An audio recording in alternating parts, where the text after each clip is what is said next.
If you've been doing everything right, eating clean, exercising, but somehow you're still not feeling your best, your energy's dragging, your memory is slipping, and it's frustrating because you know there's more to your potential. Well, what if the issue isn't just in your routine, but it's deep down inside your cells? You're investing in the best supplements, working out regularly, and sticking to a clean diet. But if your cells are stuck in what's called cell danger response, all the hard work might not be paying off as it should. Think of your cells like a house under renovation. You can bring in the highest quality materials like the best supplements and clean foods, but if the workers inside the house are on lockdown because of a storm, nothing gets done. The materials just pile up unused. That's what happens when your cells are in CDR. They can't fully use the good stuff you're giving them.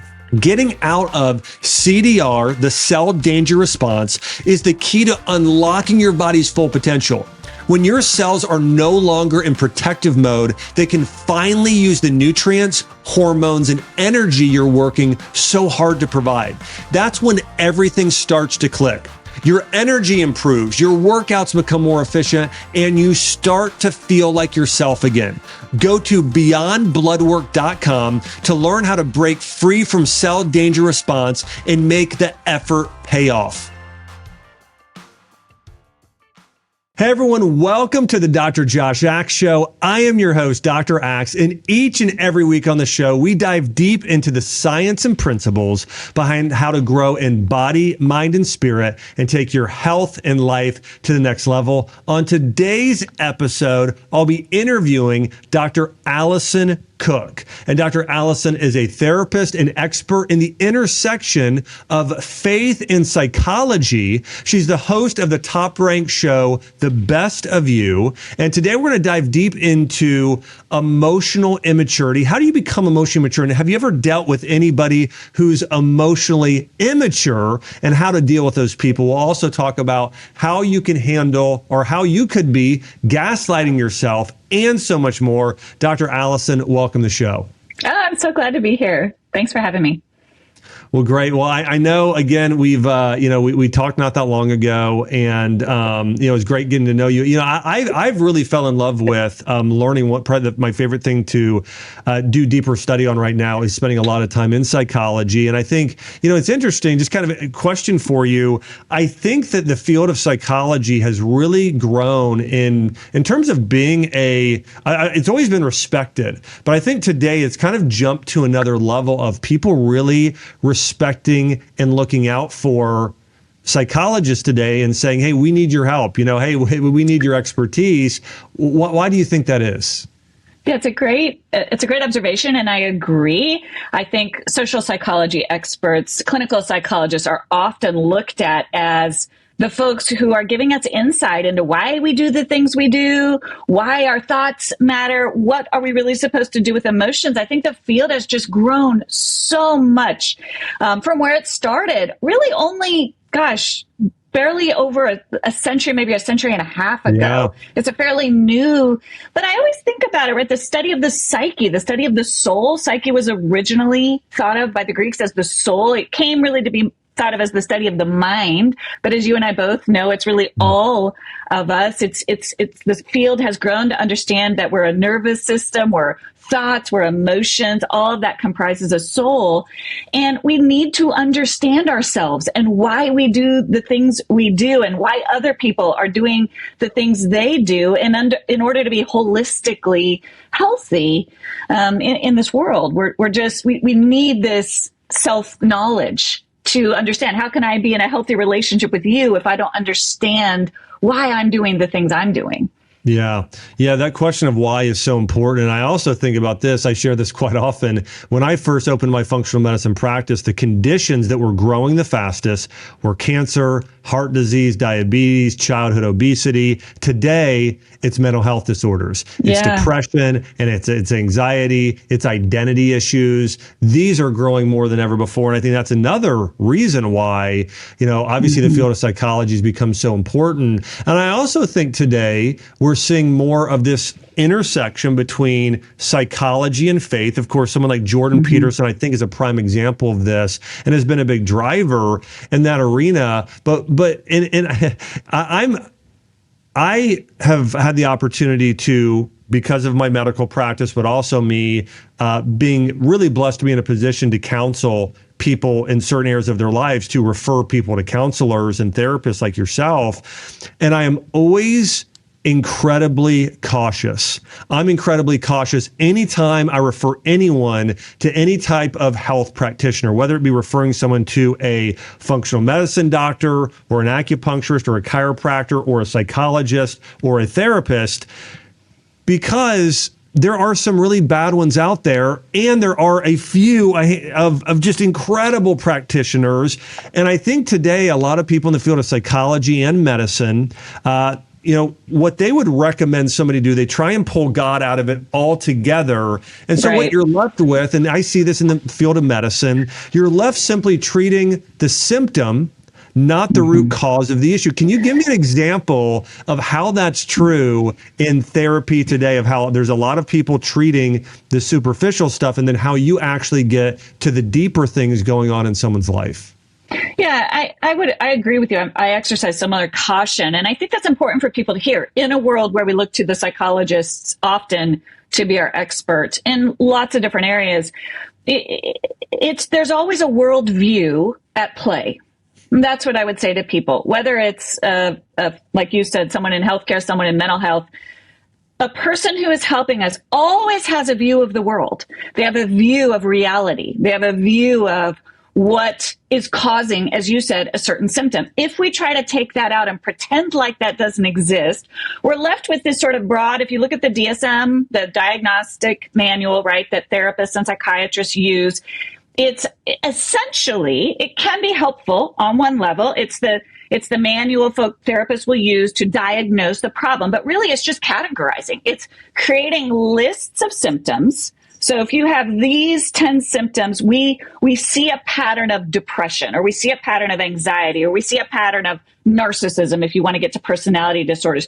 But that manual has broadened that literally any human experience, even normal ones, has a sort of a descriptive tenet, is clustered together.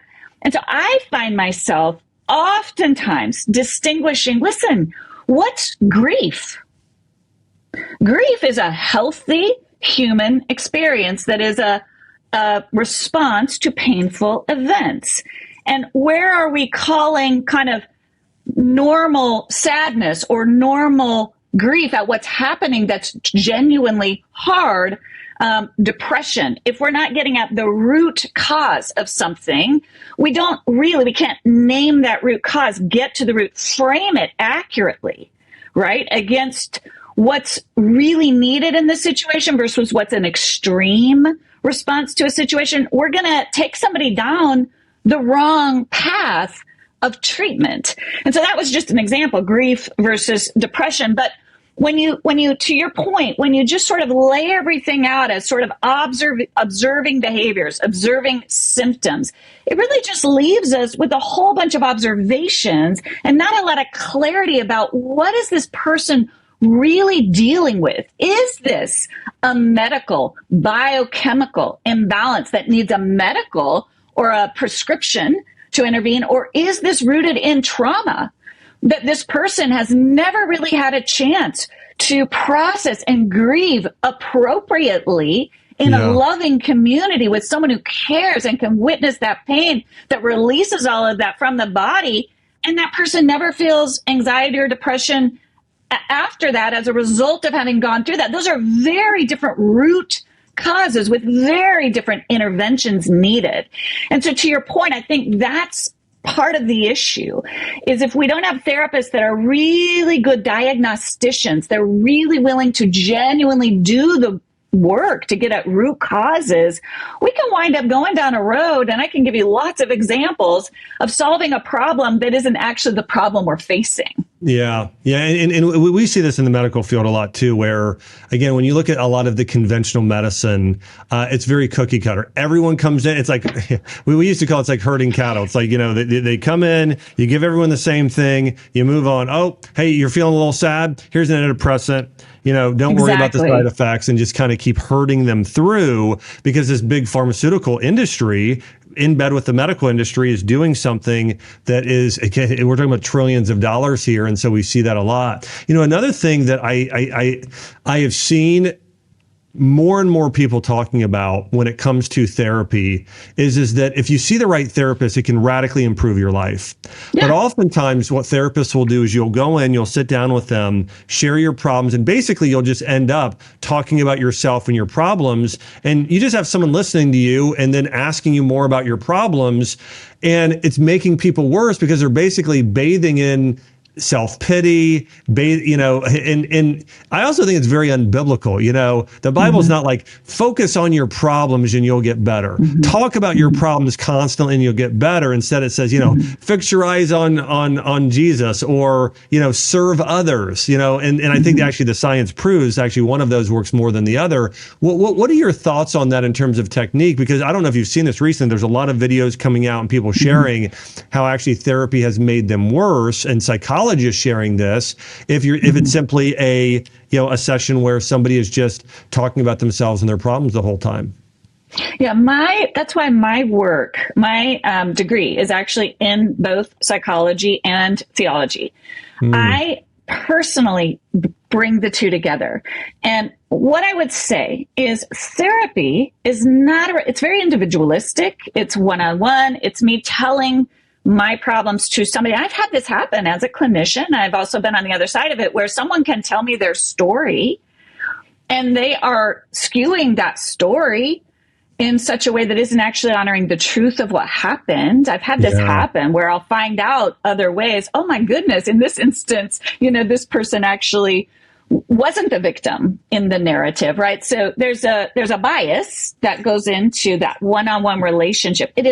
And to your point, it can also be incredibly healing and incredibly restorative to be with a trained professional who can walk you through your pain in a way that honors it, and in a way that honors the healing process. So that's a double-edged sword. I completely agree with you.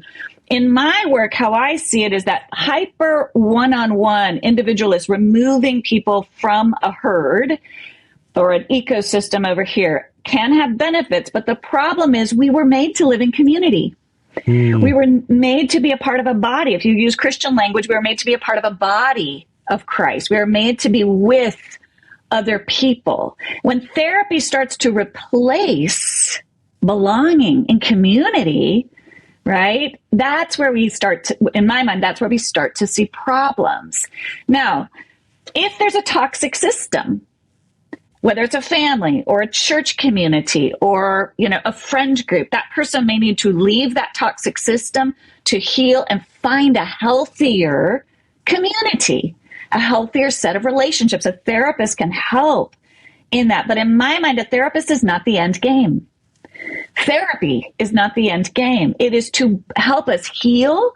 We have to then heal systems and to reconnect an individual to a ecosystem, to a body of people, a family, a church community, a friend group that collectively nurtures wholeness. Because I don't think we do our best healing in isolation or in kind of a one-on-one, to your point, where we're just navel gazing all the time at ourselves, where we're not being equipped to be in relationship with other humans. So that's kind of how I look at it. We can't see therapy as the ultimate end game. It's not a replacement for these structures, these systems where we're going to be in relationship with other humans. Yeah, I think one of the things that, as I mentioned before, of mental health crisis, loneliness has become an epidemic. I mean, I think COVID has made it so much worse. And so obviously that is something, and because of media, I mean, people are spending time on their phones and, rather than connecting with real people. And so, there's some really cool longevity. There's a longevity study that came out of Harvard. So the number one factor in longevity is your community having a close inner circle of friends, supportive friends and family. And it's just, it's so important. And I think oftentimes, I don't know if people are going to their therapist and their therapist is pointing them in that direction, saying, go out and build meaningful friendships, do that. This is how you act, lifestyle wise, actually overcome what you're feeling. And I think one of the things you talk about, I know you talk about this in your book, Dr. Alison, is you talk about sort of these having mixed emotions and tangled emotions and just a lot of competing emotions today. And, so somebody can be feeling both, wanting to feel like they need to get away, but also knowing I need to connect with people. And again, I think there's just a lot of emotions people have today. How do you help people sort through all of the different emotions that they're battling with sort of in their mind on a regular basis? Yeah, I would love to untangling those knots of emotions is so important. I want to say before I jump into that, one framing that I think is helpful is we are selves, individual selves. There's God, and then we are relational selves. There's others, right? If we think about God, others, and self, and we can't lop off any one of those three relationships to be healthy, whole humans. And so when we completely just make self, my individual self and my emotions or my problems, the elevated focus at the exclusion of really trying to work back into healthy relationships spiritually and with other people, I think that's where we go sideways.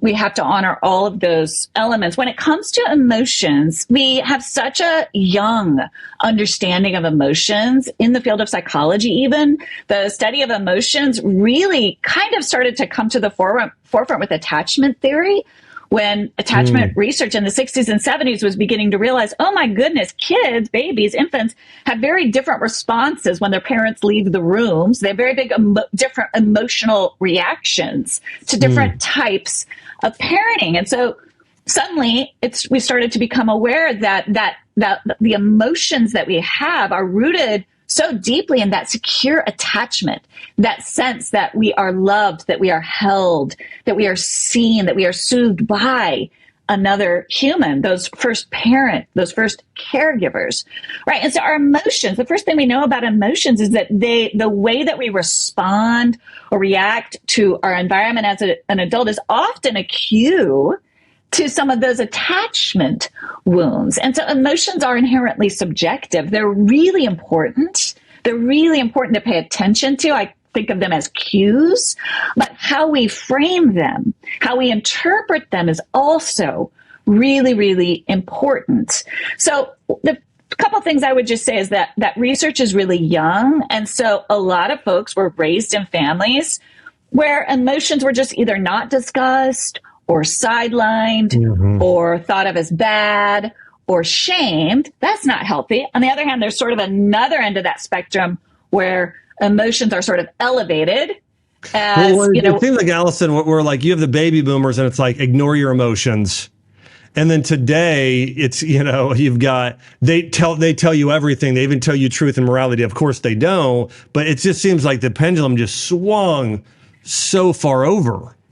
Exactly. And that's what we're seeing today is if I have an emotion, I should essentially assume that emotion is valid in the sense that I should base all my relational, if I'm angry and I'm hurt, and maybe I should just cut that person out of my life. Now, in the book, I lay out 3 steps. We got to name it. I am angry. So we don't want to go back to where the boomer, it's not bad that I'm angry. We see anger, in your anger, do not sin is what it says in the Bible, right? So I am angry. That's a cue. Then we have to frame it.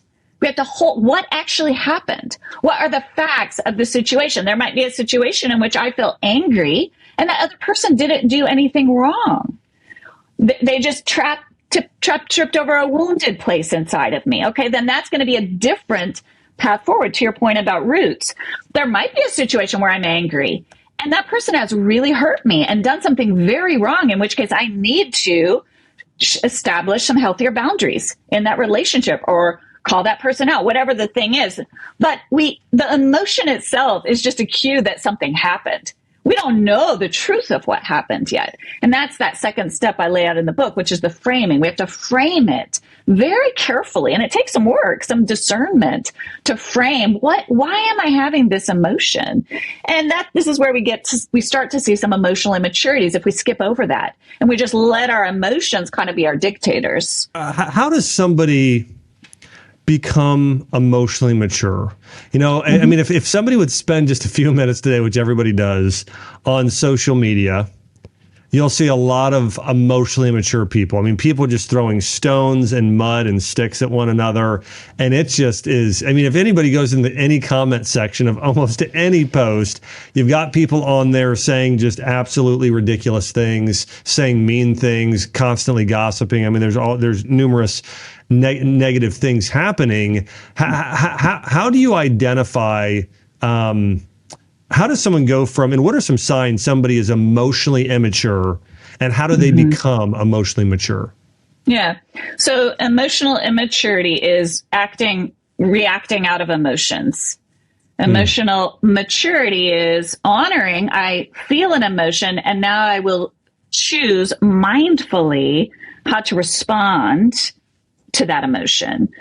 Emotional immaturity is just a lot of erratic, impulsive behavior. Emotional maturity is a grounded, integrated person who, again, if we look to the life of Jesus, is a man who embodied a wide range of emotions, anger, sadness, grief, and also did not sin. And so emotional immaturity is that embodiment of, sometimes I like to say to people, it's speaking on behalf of versus speaking from. So speaking from is yelling at somebody on social media. Speaking on behalf of is, man, that comment made me feel really angry. I'm not sure how to handle that yet, but I'm acknowledging that's what happened. And now I need to process whether or not I need to have a conversation with that person, whether or not I need to block that person, depending on the context of the relationship. Yeah. It's not just hip shooting out of every emotion that we have. Yeah. And it's, one of these key things, it really is this, it's emotional awareness in part, right? Yes. It's having awareness, because so many of us are just acting out of, again, just pure emotion rather than saying, okay, I'm going to be self-aware and be able to recognize what I'm feeling. And I mean, I think that's fairly rare today. I mean, generally speaking, I mean, for people to actually have the presence and the awareness to say, okay, you know what, that person said it because of this, and this is how I'm going to deal with it. This is the best way to serve them and love them. And that, for instance, that saying, hurt people, right? And someone recognizing that and then going and saying, and doing what we can do in order to love that person, help that person in that way. It's something that I see a lot of psychologists are able to do. I see a lot of spiritual gurus and leaders, whether it be a pastor or a priest or a rabbi or a monk, have this kind of higher level of, I'll call it spiritual and mind awareness, just awareness of themselves and what's happening there. But what a powerful thing to develop for anybody. It's something anybody should be developing. I thought about this the other day. I'd love to hear your thoughts on this. When somebody is in school today, like I think about what I learned in high school, and the things I'm glad I learned. I'm really glad I learned history. In fact, that was incredibly important. I'm glad I learned science. I'm glad I learned basic math. I think calculus was an absolute waste. Well, I've never used it, and there's several things I never used. And in fact, there's a study I think at H&R Block that said like 70% of what we learned in high school we'll never use again. That's pretty high. So my point there is that I wish people would learn about nutrition in school. I wish people would learn money management in school, and I wish people would learn emotional intelligence in school and how to have great relationships. If you were creating a curriculum for high schoolers, let's say, on how to have great relationships, what would be some of the foundational elements in that curriculum and things that you think that high schoolers or young people need to learn? Yeah. Emotional awareness is way up there, and communication skills. So here's the thing. Emotional intelligence isn't just the awareness of the emotion, because that's what we're seeing. And it's the ability to express effectively on behalf of an emotion, which gets at communication skills. And so many people are just lacking basic, how do you say to somebody, man, that just really, I feel that landed on me sideways. That got me. That you think about living with someone in a marriage or in a family where emotions get heated. And again, there's that first step of just naming it, but that second step of framing it. So often it takes us a minute to understand, why did it land on me? Funny. Did it land on me because you meant to hurt me? Or did it land on me because I'm really tired and stressed out and projected meaning into what you said that you didn't actually have, right? And so we have to learn those basic communication 101 to say, hey, I need to take a minute because that landed sideways on me. I'm going to circle back to this conversation tonight when I'm cooled down. Because right now, if I talk about it, I'm not going to be constructive. That's a basic script of emotional intelligence that can really save some friendships and relationships, to just say, ooh, I need you to know, time out, red light. I need to circle back to this because I'm not thinking clearly and I'm getting into my emotions and I'm not sure how to tease that out, right? So basics of boundary setting. That's a big, boundaries is another area today where they're oversimplified. When boundaries are really less about punishing, they're not at all about punishing somebody else. They're not about trying to get somebody else to do what I want them to do. Boundaries are far more about, and again, I think our kids need to be learning this. What are my own convictions? What are my own values? What matters to me? What am I saying yes to in my life? Laser focus. This is where I'm moving forward in my friendships, in my dreams, in my purpose, in my convictions. And then I kind of have permission to set some other things by the wayside that aren't part of that. Boundaries are really about protecting the treasure that we have, that is our mind, our heart, our soul, our body, our convictions, our values, our purpose, and far less about trying to get other people to do what is not ours to try to get them to do. So boundaries, I think, would be fantastic. And boundaries go hand in hand often with emotional intelligence, right? Yeah. It's that ability to say, this situation, this relationship is constantly bringing out the very worst of me. First, I have to have that conversation with myself, with my trusted people, the people who then I need to figure out how to align the decisions I'm making in my life with that naming that I've recognized, right? That maybe this is a friend group that is bringing out the absolute worst in me. I'm just anxious all the time when I'm with them because all they do is compare, their brand name clothes on social media. And that just brings out the worst of me. So once I can honor that, then I can make healthier decisions about the kind of people I want to pull into my life. All of that emotional awareness, that ability to express ourselves effectively and boundaries would be amazing for our kids to learn at such a young age.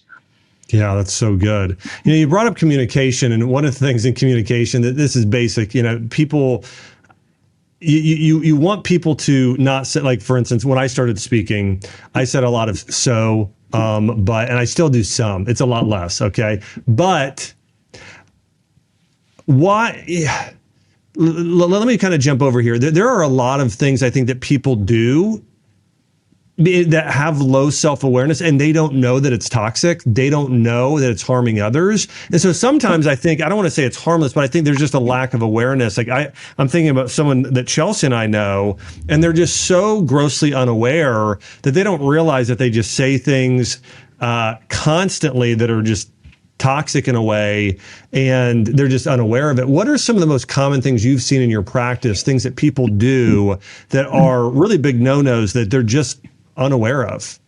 Yeah. One I would say is this thing I call triangulation. I see this happen a lot. And it's a strategy, again, where someone maybe just lacks the basic skills. I've got a conflict with another person. I'm struggling with a friend. And instead of figuring out how to work through that conflict directly with that person, which is hard to do, so there's no shame in this. That's a skill most of us aren't taught, is how to walk through conflict. It happens all the time. Instead of doing that, what I do is I go dump on our other friend. Oh, I hate that person. I hate it when that person, and it, if you're with another couple or you're with a friend and all they're doing is talking bad, about other people, it always gets my, because I'm like, what am I supposed to do with this information? I can't solve their problem. This is information I don't really want. I don't have a problem with this other person. And this is what I see. It's a lot, and it's reflective of the fact that we don't have these skills.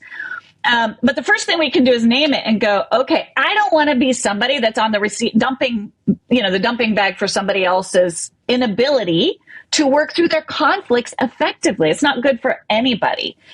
Right. And so if I'm that person in that situation, the first thing I got to do is name it. Oh, what's happening is I'm being triangulated here. And I go through a lot of these in the book. I can't fix them. It's not my job. But what I can do in that situation is communicate effectively. Hey, you know what? I'm not comfortable talking about that other person in this way. I'm not, I hope you'll get the help that you need working through that with them directly, but I can't be the one that you share about it with, right? That's really hard to do, but that's what I can do. I can remove myself from that. So that's one example where we kind of find ourselves in the middle. There's a million others.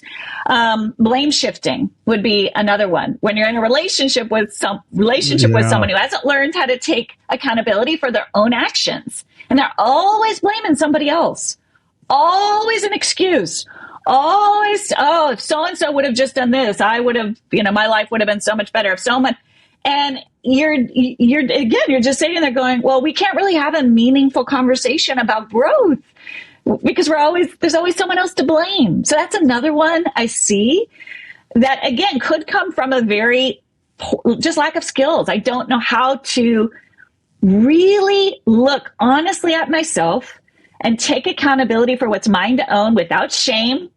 Right? I don't have to shame myself to name honestly, oh, I'm not so good at this. And maybe they're even good. Maybe I had some really hard things in my past and nobody ever taught me. I get to name that, but then I need to take responsibility for building those skills.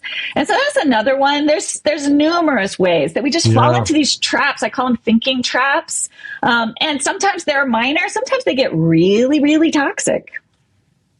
Yeah, I see that one. And that's one I've seen constantly. I think that there's so much power in taking on responsibility. And I think that's something that people have. In fact, I would say the best employees I've ever had on my teams, there's several, but one of the common characteristics is they take ownership and responsibility. Hey, this is on me. Hey, this is my fault. Hey, I'm going to get better. Versus the worst team members I've ever had are like, well, it's her fault. Well, it's his fault. Oh, well, that wasn't my responsibility. That's someone else's.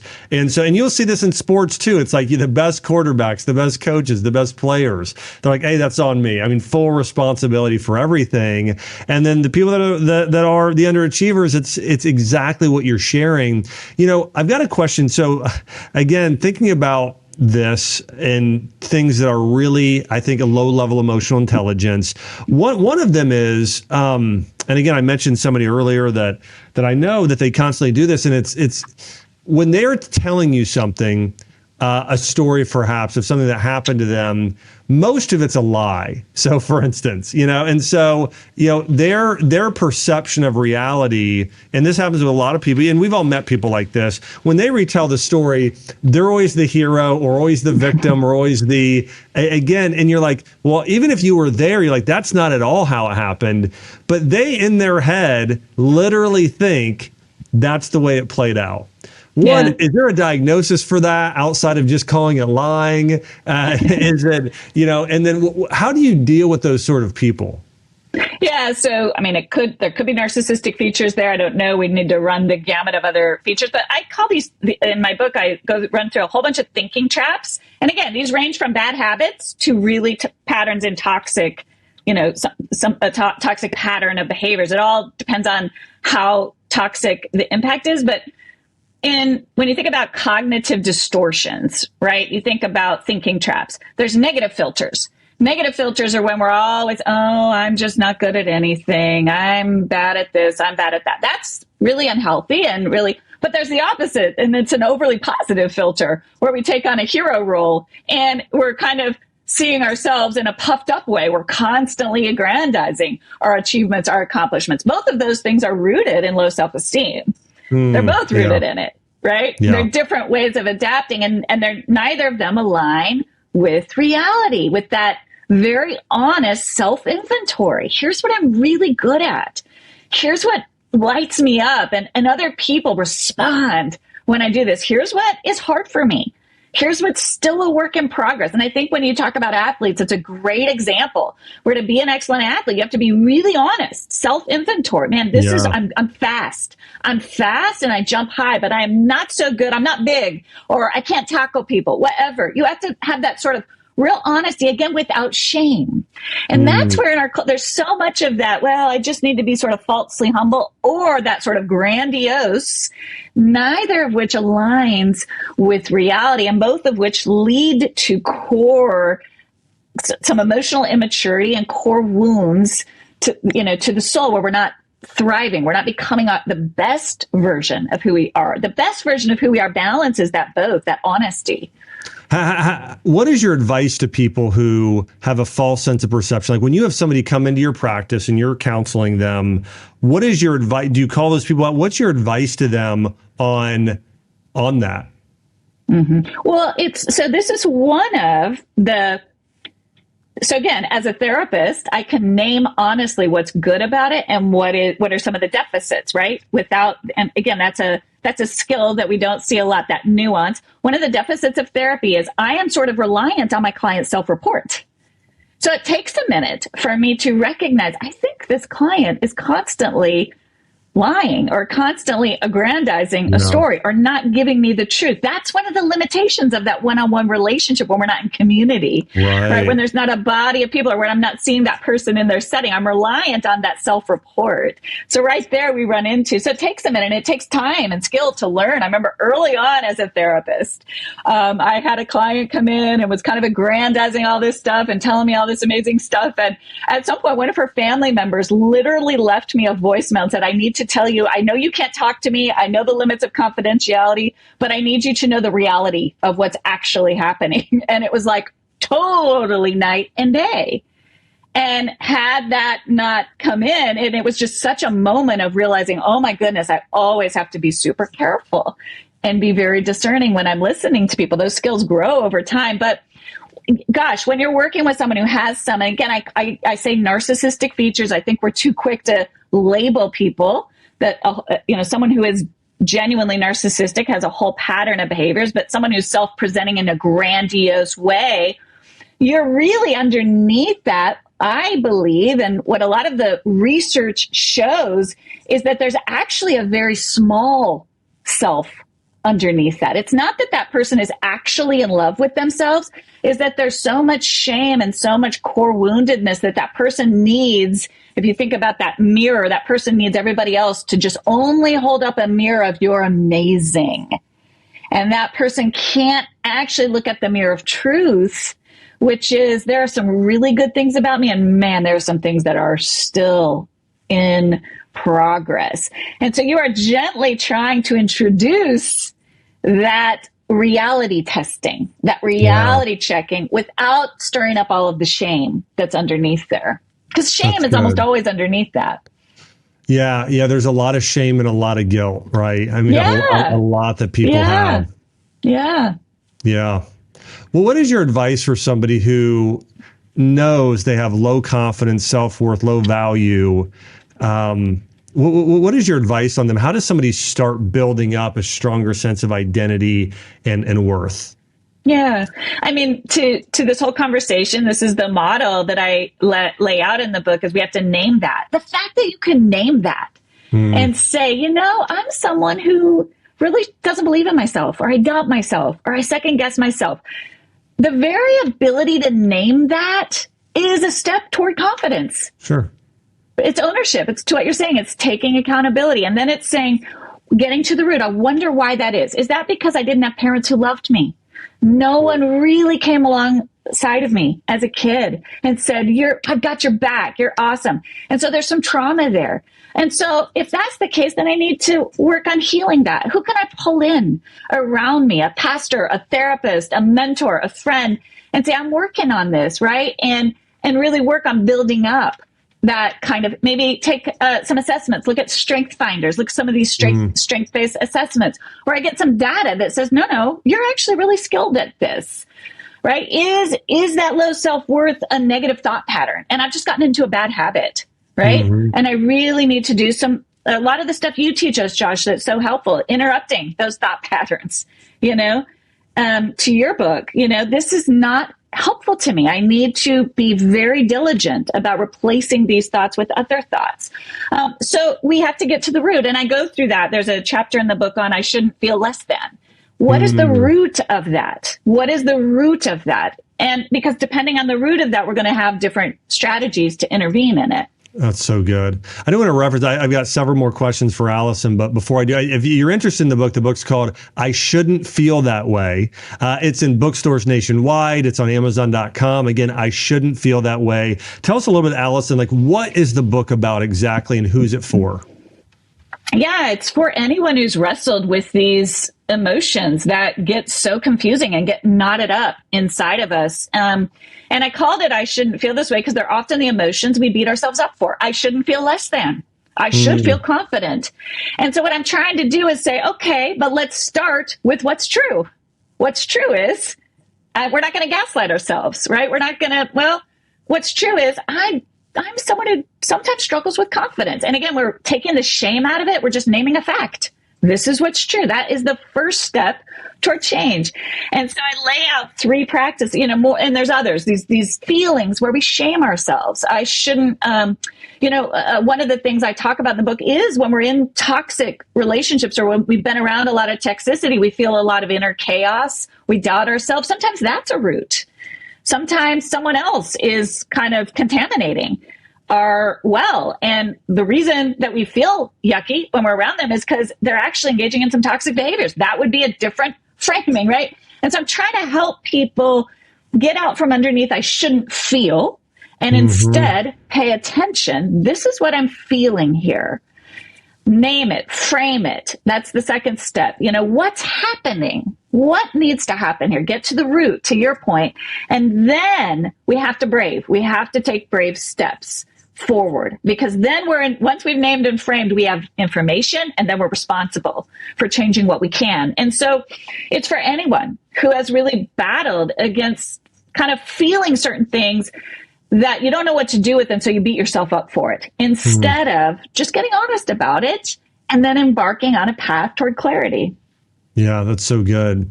One of the things I think that's come up recently, too, in terms of parenting style, it's so interesting. I had a dad who was in the military, served in Vietnam. Both my grandfathers were in the Navy. And they were all of them, including, and also my mom and grandparents, they were very loving. They were great. I had great parents and grandparents. But there definitely was a lot of discipline. A lot of solid lines, a lot of, boundaries. And I am so grateful for it today. So grateful. But today, I think we've gone from the society of having lots of boundaries with kids and trying to make them strong by having them do hard things. I remember we used to always compete for these fitness tests. And so if you could do so many pull-ups and run so fast and do certain things, push-ups, sit-ups, you had like a presidential fitness award, and there were these blue badges and red badges. I don't know if you remember this, but this was in gym class. And so, and I even think that at one point Arnold Schwarzenegger was a part of this, and other people really making this a really, how do we make people physically and also mentally strong in schools? Well, today it seems like the opposite is true. I feel like when you go to a school system, I would be concerned that my child would get more mentally weak actually going to schools than actually mentally strong. Do you think that could be the case today? And why is that? Yes. And again, it's that pendulum swing. It's that pendulum swing. And it's exactly what I'm trying to chart a course, a middle ground through, and I shouldn't feel this way, which is, again, it's not that every emotion should just, this hurt my feelings, therefore I should quit the team. Or those things you described, those presidential achievements. I was terrible at those as a kid. I wasn't fast. I could never get it. My friends all did. But that also was creative mental toughness and honesty. Okay, I'm not fast. I'm not going to be the star of the basketball team. Yes, that's a bummer. So what can I do well? What am I good, right? That mental toughness versus now where it's kind of like everybody needs to be, we need to coddle, overcorrect. And so it's a balance because we don't want to shame our kids. Shame is real, right? We don't want to shame our kids. That's, to me, we don't want to shame things. We do want to name without shame. We want to learn to be honest, which does require some core strength. I like to think of it sometimes as core strength versus big biceps. It's that internal core strength of, right? And you feel that in a marriage or in a relationship where it's like, oh, this person is seeing stuff about me that is hard. I can sit with that without getting defensive, without justifying myself, just like, yeah, that's hard, right? There's that core strength. And our kids need that because adult relationships require it. And so I agree with you. I think we have to be able to chart a course where we're helping our kids name things, honor things that are hard without shame, but also while also helping them build resilience and building grit, right? That ability to stick with things or make hard decisions or have courage or stand up for things. It requires that both and it's really crucial to emotional maturity and health in adulthood. Yeah, that's so good. You know, I believe the middle of the pendulum was like in the 90s. I think it was swinging. And I'm just saying that because I grew up then. I mean, I love the 90s. I felt like even the movies, things like that, I felt like it was a really good balance. And then just after, it just kept, it's really kept going. So if we have anybody who's Gen X here or anybody who agrees that, the 90s was kind of when we were in the middle and it was a good balance, then, but it swung fast. I mean, if you think about it, it swung so hard and so fast because my dad, who's, just in his 70s, I mean, it's like versus now kids it was 50 years. I mean, where it went from one side all the way to the other, just in a dramatic way. And I think in the last 5 years, really dramatically, even more so, it's just really swung. Yeah. Yes. Yes. You have a show and you interview a lot of people on it. What is the best piece of advice you've ever heard anybody give on a show you've done? Or it could be in your life as well. Best piece of advice you've ever received personally. That's a great question. Honestly, one of the best pieces, I'm approaching empty nest as a parent. And I would say, and so there's a lot of reflection. We've got a graduation, we've got a wedding coming up. So lots of reflection. And one of the best pieces of advice I got early on is more is caught than taught. It really guided me as a parent that we want so badly to instill concepts, whether it's our kids or other people. But what that means is the more I become the person and embody the person, my kids are going to pick up on who I am more than my words. Yes. And both matter, but more is caught than taught. And so whenever I would feel, helpless, it's like I just have to keep trying to become the best person I can become. So good. And that's the best gift I have to give. I love it. That's so good. We just talked a little about mental strength. How does someone become mentally strong? And then how do you help? Well, and I think you answer that. How do you help your kids become mentally strong? But then how does somebody who knows, I need to be more mentally strong. How does somebody go about doing that practically?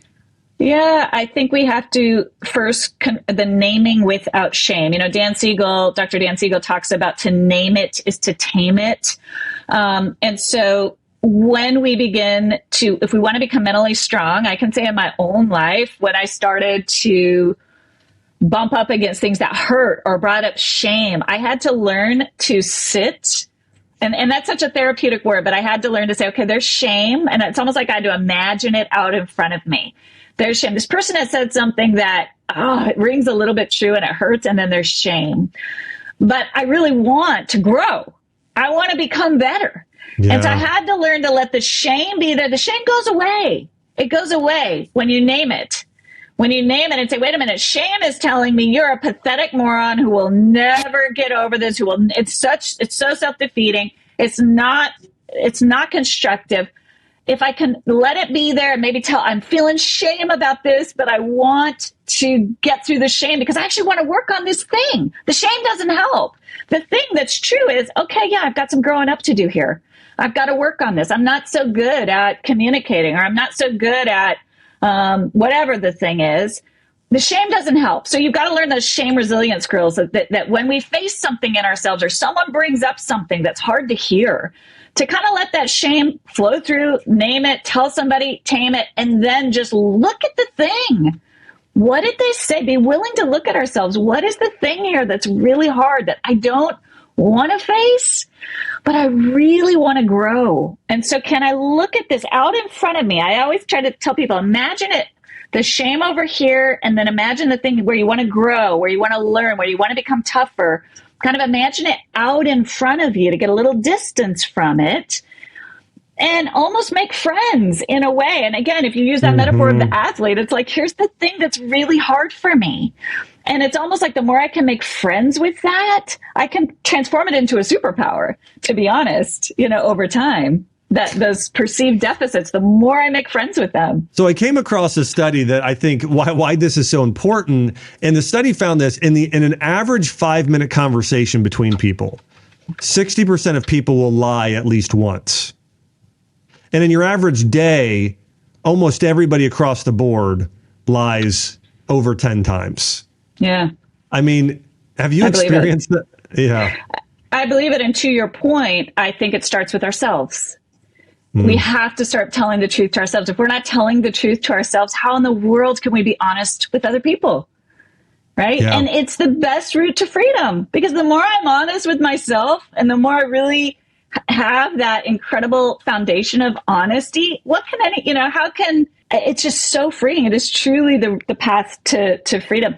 Another study that's interesting, it's a little bit different, but I was reading recently, there's a study that over 2/3 of all conversations include gossip. And I thought that was fascinating, that we're kind of in this cauldron of lying to ourselves and talking about other people. Wow. Both of which keep us from that work of what's really going on inside of me, naming what's hard, naming what's true, aligning ourselves with reality, and then creating relationships that reflect and are built on those habits, right? Yeah, I mean, one of the keys to, as you're sharing, to have a great relationship with yourself and with others, or for you to grow personally, you have to be honest with yourself. If you're telling yourself lies, obviously you can't grow. You put a cap on yourself. Same thing with relationships. If you and another person are constantly lying to each other, it's not going to flourish. It's not going to grow. And so telling the truth, I mean, this is why, again, just bring him up again, Jordan Peterson, his number one rule for life, he says when he's been interviewed and said, hey, you've got 12 rules for life. Well, now your second book, you've got 24. What is the single most important rule? He says, tell the truth. I mean, he's like that's where it all starts. And I can see it now. I mean, I can see it for myself. I can see it in other people. It is so critical. And people mistake. Listen, I think all the time, man, I have that and I name it. I'm like, oh, I'm so tempted. I want to get out of that thing. And I'd be so tempted to just tell a little white lie. There are different types of telling the truth. It's not like we always have to say, I'm sick of you. I don't want to see you this weekend. We can say, telling the truth, what is the actual truth? Again, it forces us to look at ourselves. What is the actual truth? I always say, what is it that I'm saying yes to? What I'm saying yes to is I need time to myself this weekend. So the truth is I can't show up because I've got an appointment with myself. The truth doesn't always have to be about other people. And I think that's what people miss in that. So often the truth is getting to the truth of what's going on inside of me. Again, what am I saying yes to? What do I need to bring into my life where I might end up having really healthy boundaries? And it's not like I'm constantly going around offending other people, because I'm more focused on the path ahead. I always tell people, I'm a big hiker. I'm from out west, and we grew up as kids. When you talk about building strength, my parents took us on backpacks in the wilderness, in the Rocky Mountains, for days. As like a 10-year-old, I have these pictures. We got this big backpack, and my mom would always say it from behind us, and the hill just seemed so big, and my mom would just say, just put one foot in front of the other. And it was just instilled in me this, I'm on a path and I got to just keep walking on the path. And you get really laser focused in those moments. I've got it, but it's so much less about other people, right? And it's so much more about this is where I'm headed. This is where I'm headed. And if I know where I'm headed, then I loved what you shared with me, Josh, that visualization exercise you and your wife did, that kind of that idea of this is where we're headed. This is where we want to go, right? When you've got that clear in front of you, it gets a lot easier because the truth is less about get out of my way or you're not doing it right or I don't like that. It's I just got a place to go. I got another place I got to be, right? Yeah. And it's powerful. That's so good. Well, last question for you. What is your best piece of advice for people who to grow mentally in their relationships? As you talk about, I want to bring up your book again one more time here. It's I Shouldn't Feel This Way. If people are struggling with a battle in the mind and a battle of the emotions, what are the first few things they can do to get under control? What's your single best advice for those people? It's really in line of what we're saying. I say, name what's hard. Start with yourself. Name what's hard. Start with yourself. This is what's hard. This is what I'm not. This is what I don't like. This is what's bothering me. And then start with yourself. You know, don't start with everybody else. Start with yourself in a non-shaming way, but name what's hard and start with yourself. That's so good. Well, I want to say thanks, Dr. Alison, for coming on. I want to encourage people, check out the book, I Shouldn't Feel This Way by Dr. Alison Cook. Where can people find more about you and your awesome work? Yeah, dralisoncook.com is my website. My podcast, The Best of You podcast, is anywhere you get podcasts. And then I'm online at Dr. Alison Cook. Thank you so much. I want to say thanks everybody for tuning into the Dr. Josh Axe Show, where each and every week we uncover the science and principles and how to grow in body, mind, spirit, and take your health and your life to the next level. Make sure to subscribe, like, and share, and we'll see you on the next episode.